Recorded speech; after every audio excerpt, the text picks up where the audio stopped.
Whether you're an avid property investor or about to buy your first property, why do it alone when you could partner with Australia's best buyer's agent? Director of Pure Property Investment, Property Investment Professionals of Australia board member and REB Buyer's Agent of the Year, Paul Glossop, can take your portfolio to the next level. Get in touch today to discuss your investment goals. Get one-on-one insight from Paul Glossop. And for the first 100 people, this service is completely free. Head to purepropertyinvestment.com today to schedule your consult with Paul Glossop directly. Welcome to the Smart Property Investment Show with your host, Phil Tarrant. Hi everyone, welcome to another episode of the Smart Property Investment Show. Unfortunately, you're not joined by Phil Tarrant today, but I'll be your host, Grace Ormsby, one of the journalists behind Smart Property Investment. And I'm joined not in the studio either. We're doing things a little bit differently at the moment, as I'm sure everyone else is out there that's listening at home. I'm joined by Jeremy Iannuzzelli, but we're on Zoom. Hi Jeremy, welcome to the show. Thanks so much for coming on. Thank you, Grace. It's very different from the very first podcast, and I think I was one of the first people to do the podcast with Phil. So it's very different from the luxury of our own homes compared to in the office. Yeah, it's amazing, isn't it? Just even sort of thinking about the fact that we've got all this technology set up in the office and we can't use it. But yeah, we've got Zoom now, and with the whole coronavirus pandemic going on at the moment, everyone I'm sure is, I'm thinking that we're probably going to be having a few more people listening in at home. So that's great news too. Jeremy, thanks so much again for coming on today. I think last time you were here was a year ago. Is that? It was a year ago. So it was around December, January of 2018, 2019. Yeah. So at that stage, we're going through obviously election jitters. We had a Labor government out there that was talking about removing negative gearing, and we saw a decline in the Sydney property market and a decline across Melbourne and Queensland as well, just in fear of what negative gearing being taken away looks like, and a couple other parameters. And it was a good time to buy back in Sydney, and I was buying a number of properties with my father and uncle at that time, just taking advantage of our strengths. We executed those buys, and they've done exceptionally well. Obviously, during the 2019 post-election rise and the start of the 2020 financial year. Obviously, now what the conditions we're currently in is a complete rewrite of the playbook. This is what thrown out the door. So this is actually, the rules are getting written every day that we go through the environment, the economic environment that we're living. So why I say it's terrible times that we're in, but exciting to see what the future holds and what opportunities will look like, and again, what the other failures might be as well. So it's a rewrite of the playbook every day that we go on through every day and what the crisis is happening around the world. Yeah, for sure. I'm sure a lot of our listeners at home can sort of relate to that. Can we backpedal a little bit, back around that March period when you were looking to move into the Sydney market? Mm-hmm. Can you talk us through, I guess, that decision? You did go through that last time you were on the show, but quickly just recap that for anyone who hasn't listened back to that episode. And then we might even track that whole year. Yeah, there you go. Well, I've always been a big believer in buying in the peak of the low. So where I feel that the general consensus, the feeling, the stigmatism around property is quite negative, that's when I start to really crunch the numbers. And I always go back to fundamentals of property investing. The numbers have to look good not only from a yield point of view or net yield point of view, but they also got to look good from a supply versus demand. So I'm looking at the principles of economics as well. So that's when I make a decision of what market do I enter into. Now, fundamentally, I've always been a big person around buying properties with key drivers like employment, working opportunities close to schools, amenities and transportation. I've never been a big fan of buying in the middle of nowhere because there's a reason why it's probably that cheap and been that cheap for a long period of time. So I'm looking for those fundamentals, and as long as nothing's changed in relation to that, then I'm looking for the numbers. And that for me is the most important thing, and bringing back to why I love being an accountant, because it gives me a greater understanding of the numbers. As long as they work, I can assure myself that there will be strength in that market, even if there's peaks and troughs. So for instance, a lot of those properties that we bought around December, January and February were purchased in the Sydney market with a 4 in front of it. These are genuine houses. Yeah. Now, if I take today's price, that's factoring a little bit of a percentage decrease potentially from the coronavirus point of view. But if I even factor those prices in, they've got a 6 in front of it from a sale point of view. Now, I can't guarantee that it's going to be a 6 still. We don't know again, what the future holds. But that's a fairly strong increase. Again, buying at the peak of the low, which was when the hype was around negative gearing leaving the market, a lot of uncertainty, a lot of speculation. And that's when we like to enter into a specific property deal. So it's kind of getting in when others are getting out, the old Warren Buffett strategy. Fundamentally, I've seen it work multiple times. So did that change then for you once the election did take place and it was kind of a shock result? Did that then change what your strategy was moving forward after that as well? 100%. I knew once Liberal got in, there would be a sharp increase, which it did. We had 2 or 3 quarters consecutively of 4 or 5% growth, if not more in some places. So my strategy changed now to just sitting on the fence, letting the people come in who were going to buy and just riding that wave up. A lot of the properties we bought were properties where we're going to develop, turn 1 into 3, 1 into 2. There was even a boarding house property that we purchased as well. But reviewing our numbers from the price increases, when we were looking to do the numbers to build these properties, we said, well, we bought it in the mid-4s. It's now worth in the mid-6s. Do the numbers still work for us to do the development? Because you don't take the development cost price on what you purchased it. You take the development cost price on what you would sell the property for as is. So if there's been a $200,000 increase and you build property and you make, for instance, $300,000, you haven't made 300. You've only made 100. And that 100 is due to the increase that you've made by building, and the 200 is due to the increase that was naturally occurring by the growth in the property. So a lot of those numbers that we went back and we redid on properties that we're going to build on actually turned out better for us not to build it. And if we were to sell it as is with the natural growth and inflation of the property itself. So it did change our strategy. And it is, and again, every day our strategy is needing to be looked at because of different effects that are happening at the moment in this environment we're in. I was actually mentioning to a coworker the other day, whether the coronavirus pandemic and the way that we're even sort of looking at social distancing and isolation and how we sort of separate people, that almost comes into it as well a little bit, how do you have separate entrances into a house? Have you sort of used that in your thinking at all? Look, I personally haven't. It's a very good point, actually. It's about, maybe creating isolation rooms within inside a house, almost similar to that of a boarding room. You've got your own kitchenette, you've got your own toilet, your own shower. Essentially, you're isolating your own room. I'm thinking from a psychological point of view that this will still stay in a lot of people's minds. I have a lot of older clients in their 50s and 60s, who still to this day talk about high interest rates. And interest rates being 17, 18%. It's something psychologically that's never left them. And we might be today, you and I, Grace, looking 10 years from the future and talking about coronavirus as it happened yesterday. So a lot of things will change. A lot of things will be implemented. There will be things to consider from this in case of a pandemic or a medical pandemic ever happening again.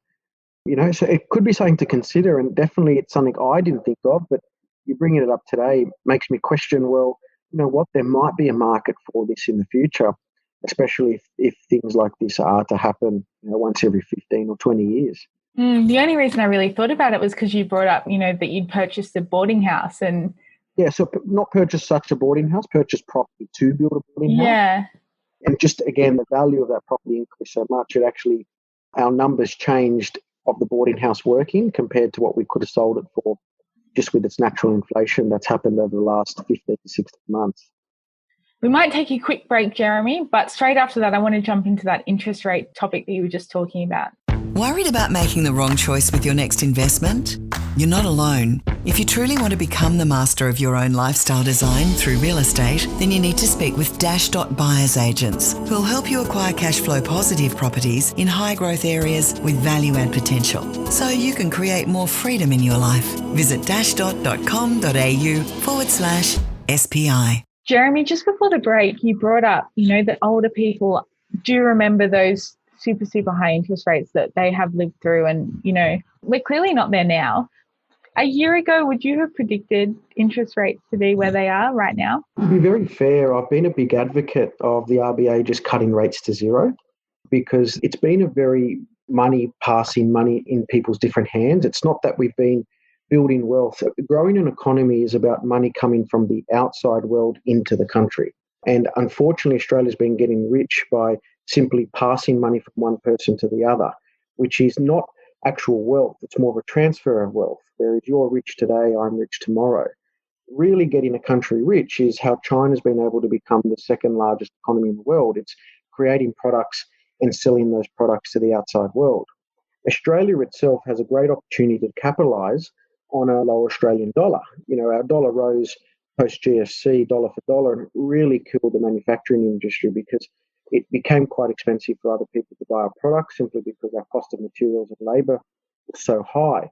But now, given that, at the moment, last time I saw the Australian dollar being about 58 US cents, 49 cents against the Great British Pound, and about 53 cents against the euro. That's huge. That's like our product has discounted by 50% purely due to exchange in the last 10 years. So our product, even though, say, for instance, wages or materials has gone up, our product as a cost compared to 2009, 2010, whereas dollar for dollar compared to now, is significantly cheaper. It's just, are we in a position to really capitalise on that lower Australian dollar and get our GDP moving and starting to sell things to the outside world?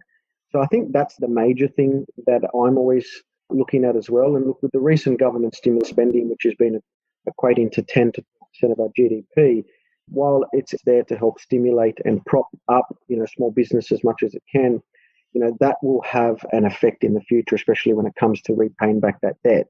And that may be to higher taxes, or it may be through reduced government spending. That there's somewhere along the line it will have to be repaid back. There's been a lot of printing, obviously, and stimulation from the RBA of money, and that's to kind of get things circulating and, again, to prop up the economy. What does that do, all this money that's been printed, to the Australian market or the Australian property market? Again, time will only tell now, and we're learning new things every day, and that playbook's being written every day. So do I feel that interest rates have the capability of jumping up very quickly? The answer is, at the moment, no, I don't think they will. There's a lot of deflation that's happening. I'm seeing it across with my client base. They're lowering their prices just to do something. And I was speaking to the local coffee shop owner the other day at the bottom of the shop, and my business partner was as well. And the poor bugger's been only taking in about $300 to $400 a day since all this came out, as opposed to $4,000 a day. So that's a flow-on effect, and everyone's going to be feeling that for quite some time until things kind of regather. But I'm optimistic. I'm definitely optimistic because Australia's been quite a resilient country for a long time.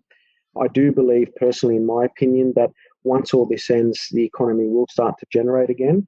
I think there will be people that can take an opportunity of a lower Australian dollar to manufacture to the overseas and outside global world. I believe that Australian tourism will see a lot of success because it has become more expensive to go overseas. So we'll start to see a lot more people spending their money here in Australia as opposed to increasing, global economies. So I think there's a lot of positives that can come out of a lot of negatives, rather than the whole thing being contrasted as just one big negative. Property side of things, though, a lot of people have been speaking to me, Jeremy, what do you think is going to happen with the property market? If you asked me 2-3 weeks ago, I would have told you there would have been a big transition of wealth from shares to property to kind of have things stabilised. Everyone loves bricks and mortar. I love bricks and mortar as well. It's something you can see, touch, and feel, and it can't be wiped off a balance sheet very quickly. But in saying that, with the higher potential job unemployment rate and those numbers to flow through over the next 6 and 9 months, property might take a little bit of a beating. But the positive thing is, we've seen it many times, it does rebound back. And if people have saved their money and their buffers are in place and their job's still secure, there might be some opportunities to get into the market, or even for younger people who have saved their pennies to buy a property at a cheaper price. But I don't think we're going to see properties dropping 50-60%, like some of the professionals are out there saying. We will see a drop marginal to what we've seen again in the stock market and again against with the economy. But we're definitely not going to be seeing an exodus in the property market because it is a staple. We do need accommodation. We do need shelter to live. And property is one of those things which will always be around, as it's been around for thousands upon thousands of years. That is a reassuring sentiment. Where do you see your opportunities lying then? Because we've just had those big increases, we saw over December, January, people couldn't wait to get into the market. And now no one can actually really go and buy physically. Is there still an opportunity there, or is it a bit more of you need to step back and just let things happen and see how things do pan out? I know you said your strategy is changing every day. So where's sort of your headspace when that kind of happens? Yeah, so it's a good question, and I've tried to been kind of splitting my answer to two different segments of the market. So we'll start with your first home buyers. They've probably saved quite a bit of pennies and got excited when they saw prices come down in the 2018-2019 year. And then maybe they weren't able to buy during that time due to a number of different reasons. Maybe the market was going up just after post-election and it dwindled their deposit. We saw the deposit home loan scheme come in, which was a 15% government guarantee by the banks for the first 10,000 applications. And we saw that take off so quickly as well.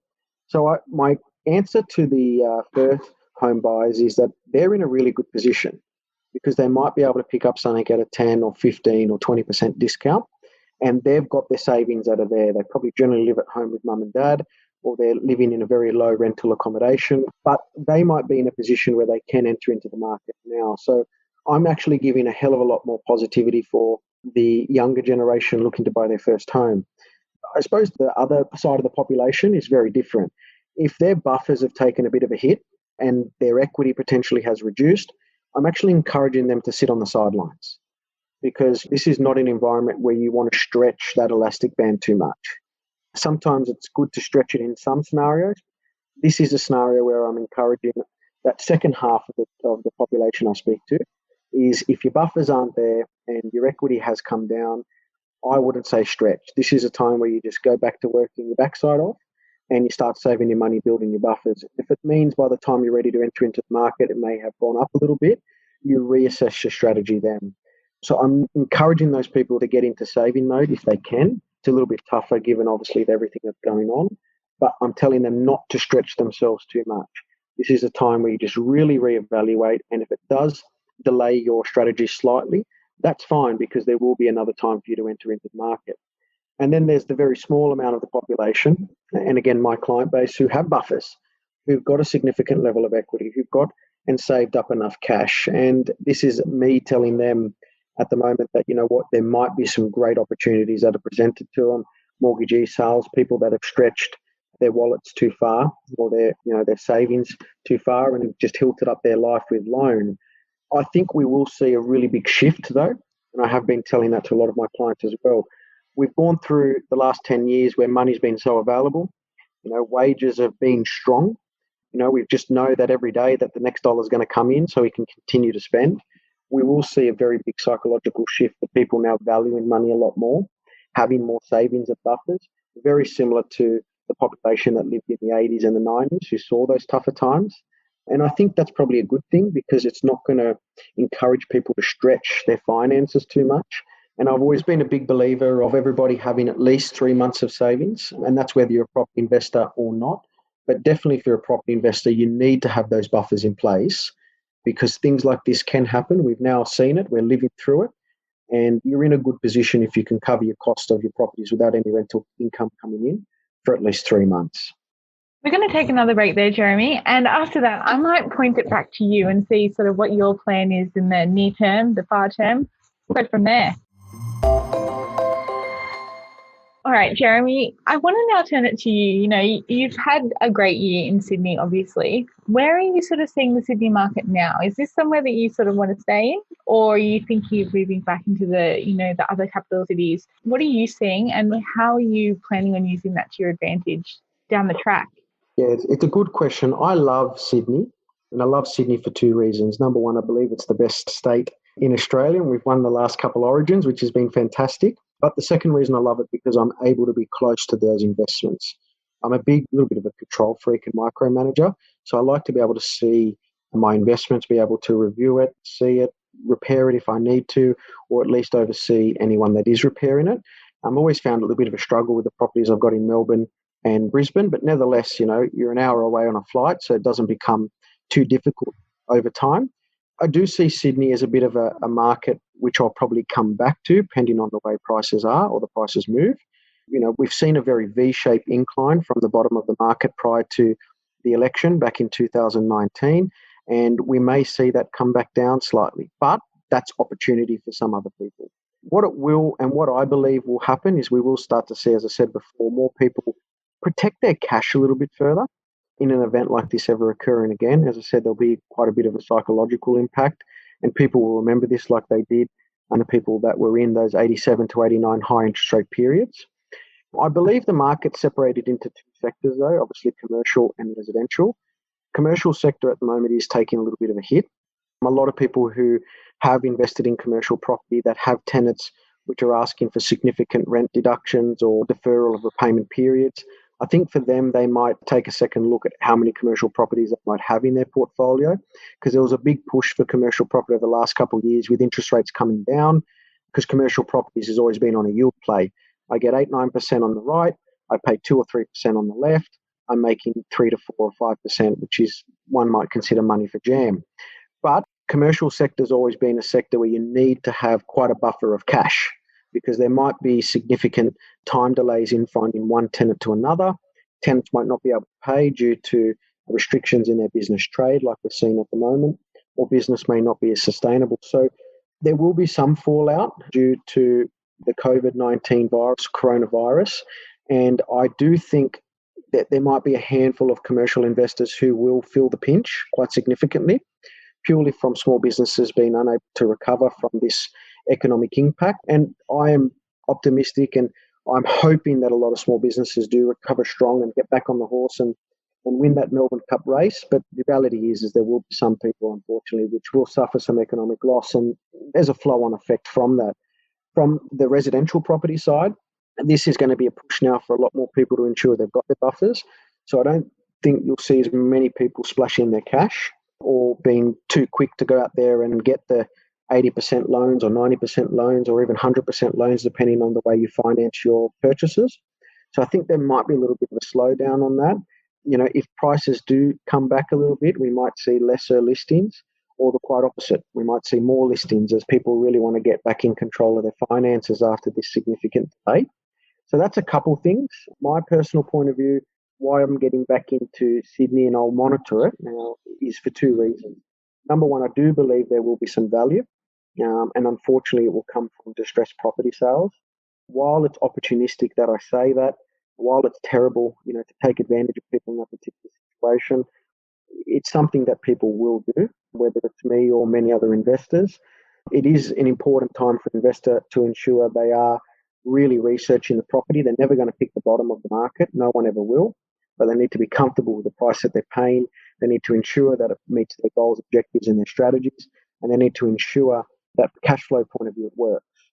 I believe what we will see, and again, in a personal opinion, is a little bit more of a fair value adjustment. Like we've seen in the stock market with the shares, yields were 2 and 3% on earnings. And then we've seen their prices come down significantly, where if they were to present the same type of dividends, not that they probably will, but even if they were, we were seeing those yields going up to 10%. So there might be over some time a shift from property back to shares, as there's been a shift from shares to property at present. So I believe property market may come back to fair value, where those yields get back up to 3.5%, 4.5%, hopefully 5.5% gross yield, which is going to enable investors to hold during the harder period and longer period of time. That's me. I'll still continue to look for the properties in Sydney where there is better cash flow, or cash flow which can be hedged. And why I say cash flow which can be hedged, I've got a number of investments where that one lot is providing me multiple sources of income, whether it's a duplex or granny flat, triplex or boarding homes. I've created a portfolio where a lot of my properties have multiple sources of income, not just one. So if something does happen to potentially one side or one dwelling, I've still got a number of other dwellings in that portfolio to kind of cover that cost. And again, hedging, I also hedge in different states, and I also hedge in prices as well. So if New South Wales was suffering, hopefully Queensland and Melbourne are quite strong, and I try to hedge on price. If I've got $1 million to spend, I'm not looking to buy just one property for $1 million. I may look to split that up into 3. And then I might average that out with a larger property purchase, which allows me to do some subdivision and some building, whatever it may be. So I'm constantly trying to keep that scale balanced and never tipping it just to have a full property of development properties or a full property of just standard residential or a full property of commercial. I like to keep a balance so that anywhere through my portfolio I can close taps and turn on taps as I need to ensure I can hold it for the long period of time. Capital growth's always been a great way to grow and grow wealth, and cash flow's always been a great way to keep your wealth. And the balance of those two, I believe, personally, is an integral part of anybody's property investment strategy to continue to grow, flourish, but also, more importantly, be sustainable for the future. Well, in a nutshell, it sounds like, we always bang on here about diversification, but you've got it down to a fine art, really. We try to. It's not always the case. So, Grace, in the 2019 year, towards the later end of that calendar year, I've actually sold 4 investment properties. And that was more so just to reduce some of my leverage, build up a bit of cash, and also have that money there sitting for an opportunity. Now, I did not predict that this would be in this economic environment or this pandemic, but it was more so just to give me some money for opportunities that I did see, which enabled me to grow, that portfolio a little bit quicker. I sold some stock that I had which matched a lot of other properties, and I was going to replace that with something with a bit more of a diversified strategy. So I've got, as I said, taps that I could turn on and do different things with. Jeremy, thanks so much for your time today and for bearing with us over this Zoom call. It's been a great chat, and I feel like we're going to have to keep in touch with you down the track just to see how you're going, see how you're finding the coronavirus pandemic and your isolation and all of that. But yeah, thanks again for coming on. I hope Lovely, and thank you very much for having me, Grace. It's been a pleasure. Thank you. If you have any questions for the Smart Property Investment podcast, please don't be afraid to get in touch. Let us know at editor@smartpropertyinvestment.com.au. If you're on our website, scroll down the page and there's a big record button. You can actually send us an audio message, which we'll use on a future episode to get your questions answered. Again, I hope you've enjoyed this podcast. Thanks so much for bearing with us while we're all working from home and not from our nice studio in North Sydney. If you like this episode, like us or review us on whatever platform you've been using. Thanks so much for listening in. I've been your host today, Grace Ormsby. The information featured in this podcast is general in nature and does not take into consideration your financial situation or individual needs and should not be relied upon. Before making any investment, insurance, tax, property or financial planning decision, you should consult a licensed professional who can advise whether your decision is appropriate for you. Guests appearing on this podcast may have a commercial relationship with the companies mentioned. If you're a regular listener to the Smart Property Investment Show, then odds are you're already a property fanatic who loves hearing stories on investing from real people, the good, the bad and the ugly. Be with people just like you and join the group Passionate Property Investors on Facebook now. Become part of a community who know what to do and when to do it. And the time to do it is now. Passionate Property Investors. Tribe, tools and tips. Find us on Facebook today.